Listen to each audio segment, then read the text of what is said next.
Type your text. Lower the fill of the text layer to 0%.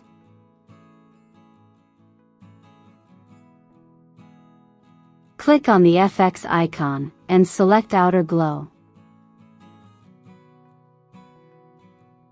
You can find the settings I used here.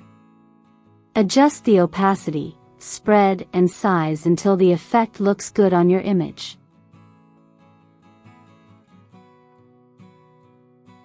If you want, you can edit the text while keeping the effect.